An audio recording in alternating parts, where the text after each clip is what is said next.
Vamos chamar nosso time de análise, a Luísa Martins e o Pedro Duran. Vou começar contigo, Luísa.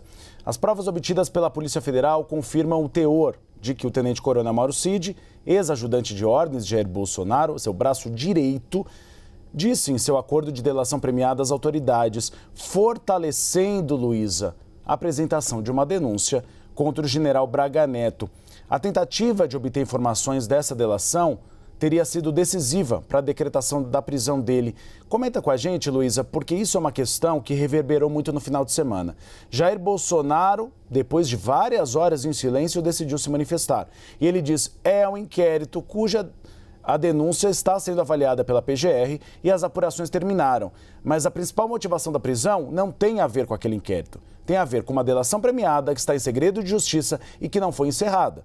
Por isso que Braga Neto poderia ainda oferecer perigo a esse acordo e poderia interferir nas investigações. Oi, Uribe, boa tarde para você, boa tarde, Pedro, todos que estão conosco, uma boa semana para todo mundo.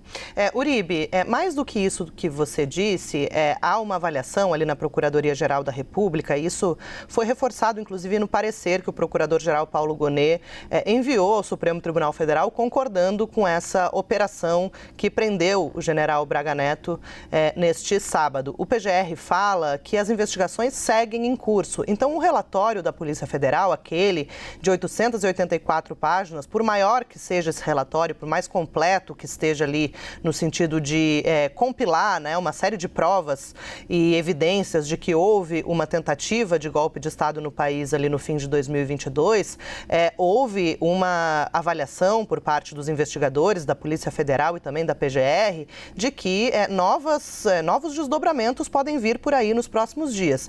Tanto que, Uribe, nesse relatório da PF havia uma lista inicial de 37 indiciados e depois houve a coleta de novos depoimentos ao longo dos últimos dias e essa lista acabou crescendo para 40. Novas 3 pessoas foram indiciadas e isso foi encaminhado como um complemento àquele primeiro relatório e esse complemento também foi enviado à PGR para que haja uma análise mais completa ali dos elementos que existem até o momento e que vão acabar sendo decisivos na hora de o Procurador-Geral decidir se oferece a denúncia, se já tem elementos suficientes para oferecer essa denúncia, para acusar formalmente os indiciados, ou se é preciso preencher ainda alguma lacuna que eventualmente esteja aberta, ocasião em que o Procurador-Geral pediria, né, novas diligências, se ele entender que é esse o caso. Agora, Uribe, segundo fontes que eu pude conversar aí ao longo dos últimos dias, né, principalmente desde sábado, quando foi deflagrada a operação, há uma dica, vamos colocar assim, na decisão do ministro Alexandre de Moraes, que reforça que essa denúncia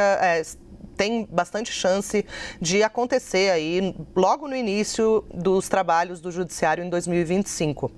E esse trecho é o seguinte, o ministro Alexandre fala que o novo depoimento que Mauro Cid prestou a Alexandre de Moraes, quando a PF apontou que poderia haver ali algum tipo de omissão ou contradição na sua delação premiada, a gente lembra que Mauro Cid foi convocado por Moraes a prestar esses esclarecimentos, Moraes coloca que o depoimento de Mauro Cid, esse novo esclarecimento, é corroborado por documentos juntados aos autos. E por que isso é importante? A gente vinha falando isso aqui no fim de semana também, né, Uribe? É sempre bom reforçar. Ninguém pode ser condenado ou responsabilizado por um crime com base apenas em uma delação premiada. Um acordo de colaboração premiada é um meio para que os investigadores possam chegar a provas de fato, né, de que aquele crime aconteceu. Então, é muito importante que haja, muito importante para a Polícia Federal e para a Procuradoria-Geral da República, para o próprio Supremo até, que haja provas que corroborem o que um delator disse no seu acordo. Isso ficou bastante claro na decisão do ministro Alexandre de Moraes, que falou ali que tem elementos, sim, que comprovam tudo que Mauro Cid narrou nesse acordo, e isso, segundo fontes aí que acompanham o caso de perto, reforça, então, a possibilidade de que uma denúncia do Procurador-Geral deve ser apresentada, sim, no início ali do primeiro semestre de 2025.